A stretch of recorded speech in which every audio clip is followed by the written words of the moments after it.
नमस्कार दोस्तों, डॉक्टर राकेश वर्मा के यूट्यूब चैनल पे स्वागत है साथियों। तो साथियों, आज काफ़ी दिन के बाद थोड़ा सा कोई सूचना मिली है। हमारी एसोसिएशन जो है चंडीगढ़ में पहुंची हुई है। इससे पहले भी हमारे कुछ और साथी भी चंडीगढ़ का एक राउंड लगा चुके हैं, शिक्षा मंत्री से बात कर चुके हैं, मुख्यमंत्री से बात कर चुके हैं।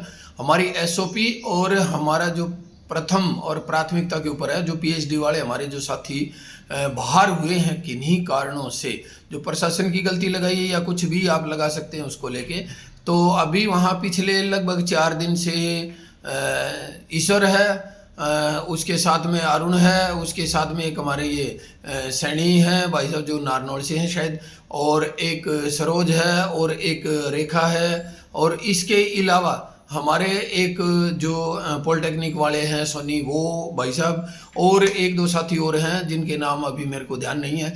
तो ये वहाँ पे डटे हुए हैं और लगभग एजुकेशन मिनिस्टर, हमारे मुख्यमंत्री या फिर हमारे जो एक्सटेंशन के आप जिनको भीषम पिता में कह सकते हैं खुल्लर साहब से, उनसे मिले हैं। खुल्लर साहब ने बहुत बढ़िया आश्वासन भी दिया और फ़ोन कर दिया।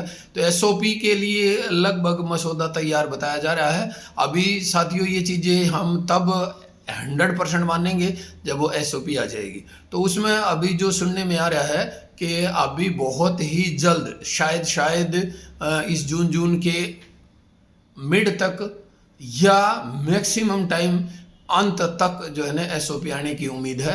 और इसी तरह से कुछ जो कानूनी अड़चने जो लगाई जा रही हैं डीएचई की तरफ से या कोर्ट की तरफ से, जो हमारे पीएचडी वाले साथी जो बाहर हैं उनको भी अंदर करने के लिए बहुत ज़्यादा प्रयास हो रहे हैं सभी की तरफ से।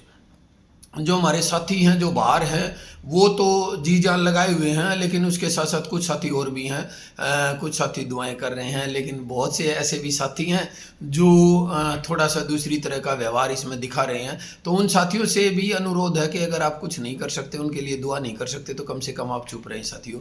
और एक दूसरी टीम भी है जो करनाल से कुछ साथी हैं, वो भी लगातार इसमें प्रयास में हैं कि एसओपी बहुत जल्दी से जल्दी निकल के आ जाए।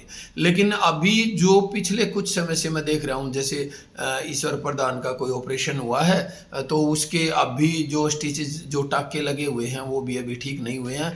उसके बावजूद भी वो वहाँ पे है और प्रयास में है कि भाई जल्दी से जल्दी काम हो जाए।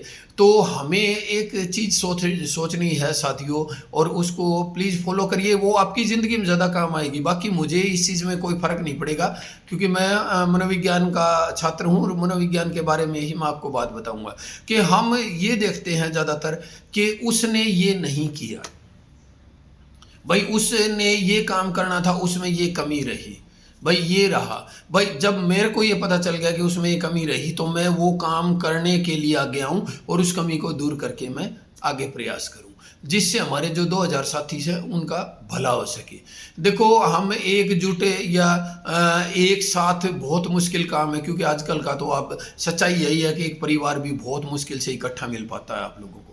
और बहुत से दूसरी तरह के भी आदमी होते हैं, कुछ हाई एम्बिशियस होते हैं, कुछ अपने अचीवमेंट के लिए होते हैं, और मैक्सिमम तो मैं एक्सटेंशन में ऐसे देख रहा हूँ कुछ साथियों को छोड़ के, 200-250 साथियों को छोड़ के बाकी तो सब न्यूट्रल है, बिल्कुल ठंडे एकदम।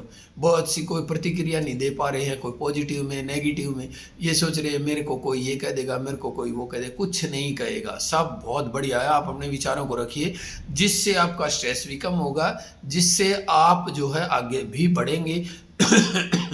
एसओपी हमारी बहुत जल्दी आएगी, हमारे वो साथी भी हमारे अंदर आएंगे, अमेंडमेंट होती रहेंगी। अगर एसओपी आने के बाद अमेंडमेंट होगी तब भी कोई बात नहीं, या कुछ ना कुछ तब भी मिल जाएगा। ऐसा नहीं है कि आज तक धरती पे केवल अमेंडमेंट होने के बाद ही कोई नियम कानून बने हैं, वो उसमें बाद में भी लागू हो जाएंगे। अब तक जो है संविधान में ही अमेंडमेंट होती रहती हैं, तो बाद में भी हमारे कानून में भी हो जाएगा।